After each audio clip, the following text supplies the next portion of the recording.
Morning friends, আমি মৌমিতা। আমার channel আর ক্রিস্টালে তোমাদের অনেক অনেক ওয়েলকাম আর ভালোবাসি দিয়ে একটা নতুন ব্লগ শুরু করলাম। এখন বাজে 11টা বাজতে 5 মিনিট বাকি, এখন থেকে ব্লগটা শুরু করলাম। সকালে আজকে আমি 9টা থেকেই নড়াচড়া করে 9:30টার দিকে উঠে পড়লো। তো উঠলাম, উঠে যা যা কাজ থাকে সেগুলো সারলাম, ব্রেকফাস্ট করলাম। সকালে উঠেই দেখছি মেঘলা, বৃষ্টি হওয়ার সম্ভাবনা আছে দেখেছি খবরে।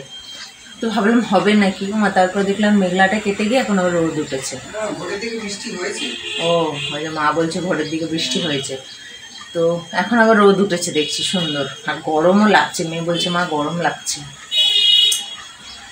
তো যাই হোক, সমস্ত কাজবাজ হয়ে গেছে। তো এখন যাচ্ছি মেয়েটাকে নিয়ে একটু আমার দাদার বাড়িতে ঘুরতে। তো যাই গিয়ে একটু ঘুরে আসি, মা রান্নাবান্না করছে, তো পরে আবার দেখা হচ্ছে। এখন হাই তুলছি। ঠিক আছে, 12টা বাজতে 20 মিনিট বাকি। ওদিকে আরেকজনের শরীর খারাপ, খেয়ে দে শুয়ে রয়েছে। দুটো শ্রাদ্ধ খেয়ে তার শরীর খারাপ হয়ে গেছে। এইদিকে এই যে চুটকি খেলা করছে আর পটি করছে, দুটো ঝুড়ি নিয়ে তার মধ্যে যত সব কিন্ডার জয়ের খেলনাগুলো নিয়ে রান্না করছে, আমাকে খাওয়াচ্ছে। মা করছে রান্না বান্না হলে স্নান করাবে। স্বামীর সময় আছে, একটা ভাজি হচ্ছে, তরকারি হচ্ছে। তো ঠিক আছে, দেখি দুষ্টুটা কি করছে। ওই বাড়িতে গেছিলাম আমার দাদাদের ঘরে, ওর নাতিটা স্কুলে গেছে, তো কেউ নেই ঘরে। তো খানিকক্ষণ সিঁড়ির ওখানে খেলা করলে এবার ঘরে খেলা করছে। তো বলছে পটি করবো। ঠিক আছে, তো ক্লিন করি, পরিষ্কার করি, তারপরে পরে ফিরে আসছি। 1:45 বাজে। চুটকিটা স্নান হয়ে গেছে, খাবে এবারে। আমি করে এলাম স্নান। তো লাঞ্চটা দেখাই। এতে সব ভাত আছে, এটা উচ্ছে ভাজি, তাই মেয়ের জল গরম, আর এটা হচ্ছে খয়রা ইলিশ দিয়ে আলু দিয়ে টমেটো দিয়ে একটা তরকারি। মেয়েটাকে এখন খাওয়াই, আমরা লাঞ্চ করি, সন্ধ্যাবেলায় দেখা হবে। Good evening. এখন এই 6:15 মতন বাজে। তো মেয়েকে খাওয়ালাম, খাইয়ে এই যে ওর বোতলগুলোকে ধুয়ে ফুটাতে বসালাম। ফ্লাক্সটাও ধুয়ে এখানে এমনি উপর করে রেখেছি। এগুলো দিয়ে আড়াল করে রাখি, নাহলে না পড়ে যাবার চান্সেস আছে। তো এখন এটার কাজটা হলেই হয়ে যাবে, আর কোনো কাজ নেই। আর মেয়েটাকে নিয়ে এখন খেলা করব। ঠিক আছে, সেই কাজটা করি, আবার ফিরে আসছি। 9:15 বাজে। দুষ্টুটা করছে খেলা, আর আমি ডিনার করব। তার আগে ডিম ভাজছি, কারণ এই মাছে এত কাটা না।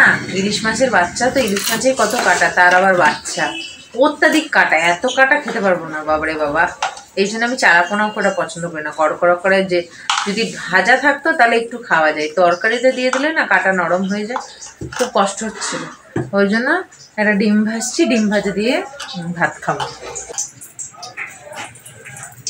এই যে একটু লঙ্কা দিয়েছি, পেঁয়াজ দিইনি, খালি লঙ্কা দিয়েছি।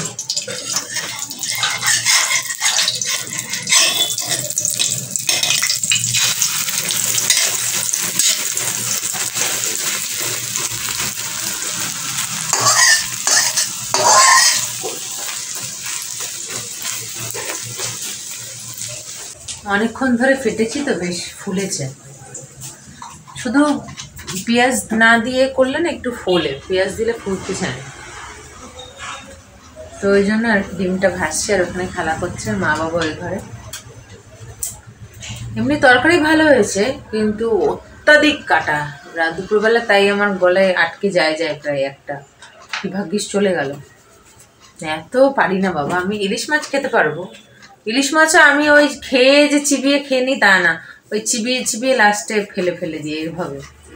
অনেক কাটা এগুলো, কিন্তু টেস্ট আছে। আসলে এটা যদি কড়কড়া করে তাও ভাজা যেত তাহলে একটু খাওয়া যেত, তরকারিতে দিয়ে দিয়েছে না। তো যাই হোক, ওটা কাজটা করি, নাহলে ডিমটা পড়ে যাবে। পরে ফিরে আসছি। 9:10 মতন বাজে, আর এই মেয়ে খেয়ে উঠলো। এই যে দুষ্টুটা, খাওয়াতে হাতে একদম আমার খাওয়া শুকিয়ে যায়, এতক্ষণ ধরে খায়। এই খেয়ে উঠলো, তো ওর থালাটাকে ধুয়ে আর কি এখন এলাম কাপড় চোপড় তুলতে। একটু আগে ঝিরঝির বৃষ্টি করছিল, এখন শুকিয়ে গেছে রাস্তাও ভিজে গেছিলো, এখন দেখছি শুকিয়ে গেছে। হ্যাঁ মা, হাওয়া হচ্ছে, ঠান্ডা ঠান্ডা হাওয়া সকাল থেকেই দিচ্ছিল। বৃষ্টি হয়ে থেমে গেছে, সুন্দর ওয়েদারটা, বৃষ্টির হয়েছে তো ঠান্ডা। এই কাপড়গুলো তুলতে এসেছি। এই যে সন্টুটা, মাম্মি মাম্মি, যেখানে আমি সেখানে ও, নেওটা হয়ে যাচ্ছে আস্তে আস্তে। আমার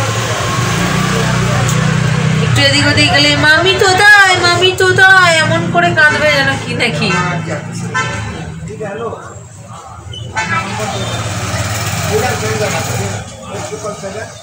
এখন কাপড়গুলো তুলবো। তো আজকে ব্লগটা এখানেই শেষ করছি। আজকে ব্লগ যদি ভালো লেগে থাকে তাহলে একটা লাইক কমেন্ট শেয়ার করো, এবং যারা নতুন চ্যানেলে প্রথমবার আমার ভিডিও দেখছো তারা আমার চ্যানেলটাকে সাবস্ক্রাইব করো। তারপর আসবে একটা নতুন ভিডিও নিয়ে। ততক্ষণ তোমরা ভালো থাকবে, সুস্থ থাকবে, নিজেদের খেয়াল রাখবে। Good night.